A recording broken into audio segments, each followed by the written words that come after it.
தந்தி TV நேயர்களுக்கு வணக்கம். Director பாரஞ்சித்துடைய உதவி இயக்குனரான ஜெயக்குமார் அவர்களுடைய டைரக்ஷன்ல சாந்தனு, அசோக் செல்வன், கீர்த்தி பாண்டியன், பகவதி பெருமாள், பிருத்திவி பாண்டியராஜன் போன்ற பலர் நடிச்சு வெளியாகி இருக்க படம் தான் ப்ளூ ஸ்டார். இந்த ப்ளூ ஸ்டார் படத்துல எந்த அளவுக்கு இவங்க அரசியல் பேசியிருக்காங்க, எந்த அளவுக்கு இன்டெப்தா பேசியிருக்காங்க அப்படின்ற பல விஷயங்களை பார்க்கறதுக்கு முன்னாடி இந்த படத்தோடைய ஒன்லைனர் பத்தி பார்த்துருவோம்.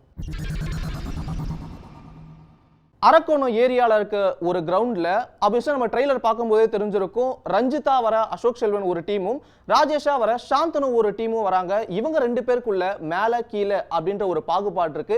இந்த பாகுபாடுனால உனக்கு இந்த கிரவுண்ட விளையாட என்னப்பா தகுதி இருக்கு அப்படின்னு கேட்க, இது போக போக என்னதான் இருந்தாலும் அப்பனைக்கே அப்ப ஒருத்தர் வருவால, இந்த ரெண்டு டீமையும் பார்த்து இன்னொரு டீம் வந்து உனக்கு இங்க விளையாட என்ன தகுதி இருக்குன்னு ஒரு பக்கம் கேட்க, இதுக்கப்புறம் என்னெல்லாம் நடக்குது, இவங்க தகுதினால எப்படி திறமையை வெளிக்கொண்டு வந்து என்ன நடக்குது அப்படின்றதுதான் இந்த படத்தோடைய ஒன்லைனர். இந்த படம் ஆரம்பிச்ச ஃபர்ஸ்ட் ஹாஃப் அன் அவர்லயே பாத்தீங்கன்னா கோவிந்த் வசந்தாவுடைய மியூசிக்கும் டைரக்டருடைய ஸ்கிரீன் பிளேவும் விறுவிறுன்னு ஆரம்பிச்ச படம் தான்.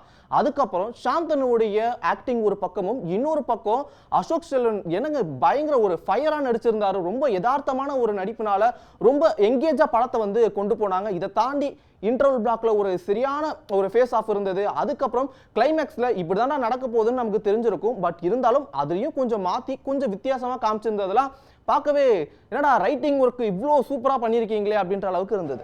அடுத்ததா இந்த படத்தோடைய கேரக்டரைசேஷனை பத்தி பார்க்க போறோம். என்னதான் இந்த படத்துல வந்து சாந்தனு, அசோக் செல்வன் லீடா பண்ணியிருந்தாலும் இதை தாண்டி இன்னும் ஒரு 2-3 பேர் என்னப்பா இப்படி ஸ்கோர் பண்றாங்களே அப்படின்ற அளவுக்கு இருந்தது. அது யார் அப்படி பாத்தீங்கன்னா பகவதி பெருமாள், கீர்த்தி பாண்டியன், பிருத்திவி பாண்டியராஜன், இவங்க 3 பேரும் தனியா ஒரு பக்கம் ஸ்கோர் பண்ணிட்டு இருக்காங்க. முக்கியமா பகவதி பெருமாள்லாம் பாத்தீங்கன்னா ரொம்ப என்னடா இவர் இப்படி நடிச்சிருக்காரே அப்படின்ற அளவுக்கு நம்மளை யோசிக்க வச்சுச்சு. இதை தாண்டி இந்த படத்துல வந்து இவருடைய கேரக்டரை வந்து இப்போ நம்ம லைஃப்ல எதனா ஒரு சோகமான ஒரு விஷயம் நடக்கும்போது ரொம்ப என்னடா இப்படி போயிட்டு இருக்கே அப்படின்ட்டு வந்து நமக்கு தோணும். அந்த டைம்ல ஜெம் மாதிரி ஒரு கேரக்டர் நமக்கு வந்து இதெல்லாம் இல்லப்பா இதுதான்ப்பா உனக்கு அப்படின்ற மாதிரி ஒரு கேரக்டர் வந்து நம்ம லைஃப்ல வரும்ல, அதே மாதிரி தான் இந்த படம் ஃபுல்லாமே வந்து பகவதி பெருமாள் ரொம்ப அருமையா வந்து நடிச்சிருக்காரு. ஸோ இதை தாண்டி இந்த படத்துல பிருத்திவி பாண்டியராஜன், இதுக்கு முன்னாடி இவர் வந்து எவ்வளவு படங்கள் வேணாலும் நடிச்சிருக்கலாம், ஆனா இந்த படம் அவருக்கு கண்டிப்பா ஒரு ஐடென்டிட்டியை கொடுக்கும் அப்படின்னு தான் எல்லாருமே ஃபீல் பண்ணாங்க. முக்கியமா இவருடைய பாண்டியராஜ் அவருடைய நடிப்பு எப்படி இருந்ததோ, அவருடைய அந்த காமெடி ஹியூமர் சென்ஸ்லாம் இருக்குல்ல, அதே மாதிரி இந்த படத்துல வந்து இவருக்கு இருந்தது. முக்கியமா இந்த படத்துல வந்து பிருத்திவி பாண்டியராஜ் வந்து ஹியூமர்ல நிறைய இடத்துல வந்து சூப்பரா ஒர்க் அவுட் ஆச்சு. நவம்பர் மாதத்திலே பிறந்து டிசம்பர் மாதத்திலே பூத்த பூனி அப்படின்ற பல வசனங்கள், டைலாக், காமெடி ஹியூமர்லாம் வந்து ரொம்ப அருமையா ஒர்க் அவுட் ஆச்சு. அதே மாதிரி கீர்த்தி பாண்டியன் இவங்க என்னடா ஒரு பக்கம் என்னடா இது அப்படின்ட்டு இருந்தாலும், இன்னொரு பக்கம் பாத்தீங்கன்னா இவங்க அந்த ஹியூமரோட கலந்து அந்த அரக்கோணம் ஸ்லாங்ல பேசும்போது ரொம்ப அருமையா ஒர்க் அவுட் இருக்கு. இவங்களும் வந்து அசோக் செல்வன் கூட வர ஒரு ஜெம் மாதிரி தான் வந்து வராங்களே. ஸோ இதை தாண்டி இவங்களுக்கு இந்த படத்துல ரொம்ப அருமையா நடிச்சிருக்காங்கன்னு தான் சொல்லணுமே. என்னதான் இவங்க வந்து பல விமர்சனங்கள்லாம் முன் வச்சு இவங்களை கலாய்ச்சாலும் ட்ரோல் பண்ணாலும் சரி, இந்த படம் இவங்களுக்கு வந்து கண்டிப்பா ஒரு நல்ல படமா அமையும். இதுக்கு முன்னாடி இந்த ட்ரோல்லாம் ஒண்ணுமே இல்லை அப்படின்னு தான் சொல்லணுமே.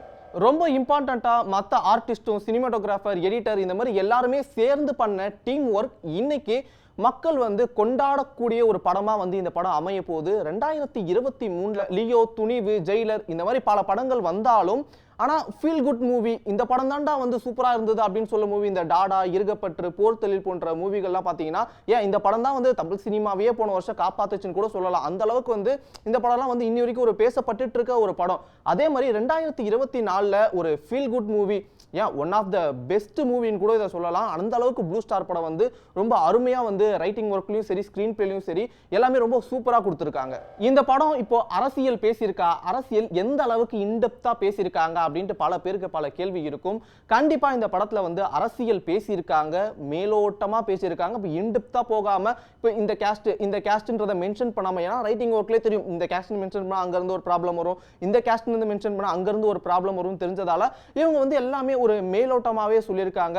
டே இவ்வளவுதான்டா உங்களுக்குள்ளேயே அடிச்சுக்கிறீங்க, அது உங்களுக்குன்ட்டு வரும்போது இன்னொருத்தவங்களை அடிக்கும் போது உங்களுக்கு வலிக்குதாடா அப்படின்றத ரைட்டிங் ஒர்க்ல இருந்து திரைக்கதையா ரொம்ப அழகா கொடுத்திருக்காங்க.